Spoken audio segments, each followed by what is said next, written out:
Hi, I'm Susan of Susan Stanley Stitch in Time, and I'd like to read to you chapter 22 in the First Stitches series. This is October 1871, and we're continuing the story of Corliss as she is creating her first trousseau medallion quilt. If you would like to listen to earlier chapters and episodes, please refer to my playlist on my YouTube channel so you can get caught up. The tailor's shears felt heavy in Corliss's hand as she cut the last piece of fabric for the next border. Her trousseau quilt was all she could think about since receiving scraps from Widow Whitaker's trunk. The vibrant turkey red pieces of fabric had held her attention for days. Aunt Edith was also captivated by the scraps. She knew the fabric was expensive and difficult to produce. "I would love to see the fine dress these pieces came from," she said, as she ran her fingers over an especially vibrant scrap. "The paisley designs must have danced across the skirt and bodice," Aunt Edith exclaimed. Corliss tried to imagine the dress herself. She wasn't too sure the red would complement her hair, but she knew she would feel beautiful wearing it just the same. The turkey red fabrics had been cut into squares, and a variety of golds and yellows had been set aside. They would be cut into setting triangles to flank the squares. The squares and triangles would be set on point, and the strong colors would make a bold frame. Corliss was sure the sewing circle would approve. "I would like to have a small part of the border completed before we visit Widow Whitaker on Saturday," said Corliss as she threaded her needle. One of the tin template squares in Aunt Edith's workbasket had been perfect for what Corliss needed. Aunt Edith helped Corliss prepare a piece of chipboard to serve as the triangular template. She hoped the Tin Man would be in town soon to cut a more permanent piece, but for now, the chipboard would have to do. Using her compass, she created a triangle with the exact angle needed to fit perfectly between the squares. She then cut corner triangle pieces that would allow the side borders to meet the top and bottom borders exactly.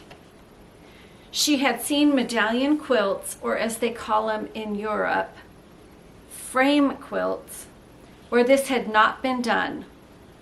The borders had been abruptly cut off to make them fit, and Aunt Edith didn't think the result looked refined enough for her taste. Before long, some of the golden yellow triangles had been cut. Corliss carefully folded the fabric over the tin and chipboard shapes to create a sewing line. Next, she pinned a square to the triangle along the fold. Many of the pins in her workbasket were bent. They were pins that were originally from Aunt Edith's mother and were wrapped in papers. She hoped she could find a way to purchase a new modern pack in a box before too long. The afternoon autumn sun was warm, and the shadows were growing long as Corliss stitched. Farabee and Father were in her thoughts, and she wondered how they were doing. It had been several months since they had all been together. Her thoughts soon turned to memories of her mother, and her heart was touched by both warmth and sadness. She hoped her mother would be proud of her accomplishments. The faint, cloudy memory of learning to thread a needle while sitting in Mother's lap faded in and out of focus, and then, like the morning mist, it disappeared. Saturday morning arrived, and it was time to visit the widow's house. Corliss planned to bring the completed first side of the border for her medallion quilt. Aunt Edith had canned jars of produce from the summer harvest, and she was bringing several to share. The widow was walking without assistance as she came to the door. Her sprained ankle had healed nicely, and she was grateful to the neighbors and friends who had helped with meals and household chores in the previous months of recovery. "Welcome," she said. "I've been looking forward to your visit. That trunk is taking up too much space in my drawing room, and I need to get it unpacked as soon as I can so I can tidy up." She opened the door. The smell of fresh baked cornbread floated through the cold air. "My sister-in-law had such lovely things," said Mrs. Whitaker, "but I'm not sure what I will do with all of them. I suppose that's a worry for another day." Corliss and Aunt Edith opened the heavy lid to the trunk. The same smell of spices and perfumes hit Corliss's nose, and she started to sneeze. Aunt Edith lifted off the next layer of paper covering photo albums, autograph books, and a stack of single cabinet cards tied together with ribbon and string. Aunt Edith gasped as she lifted the treasures out of the trunk. A wedding picture of Widow Whitaker fell to the floor, and Aunt Edith scooped it up before the others could see it. She knew it would spark many emotions, and this was not the time. She placed the items on the side table. "You can enjoy looking at these after we leave," said Aunt Edith. Nobody responded. The two other ladies were peering at a pile of letters tucked neatly into a box. "Those must be letters written by my brother during the war," said the widow. "I will save them for another day," she said, knowing there would be many stories that would be difficult to discover. Another box was next to the letters, and it was tied with a beautiful silk satin ribbon. Aunt Edith and Corliss watched as Widow Whitaker untied the ribbon and opened the lid. Inside were beautiful buttons, snaps, hooks, trims, and a wrapped piece of paper containing 2 gold rings. These must be their wedding rings. Widow Whitaker grew tearful and placed the box back in the trunk. "I'm afraid this has stirred up too many emotions," she said, "and I will need to continue unpacking after a time." "We should stop for tea," said Aunt Edith. Corliss hurried to the kitchen and started warming the water. She began setting out the dishes they would need. The 3 sat around the kitchen table as they recalled the events of the morning.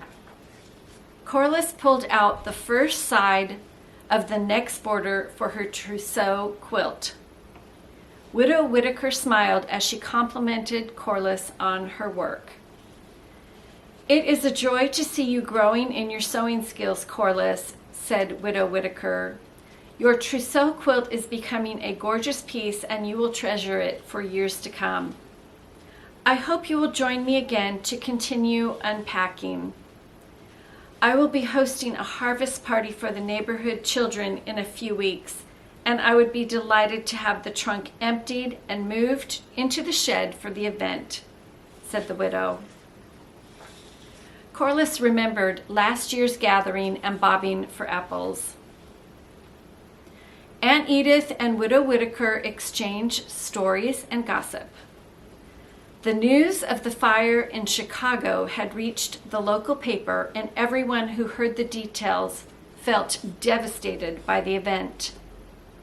Apparently, there had been a time of hot, dry weather combined with windy conditions.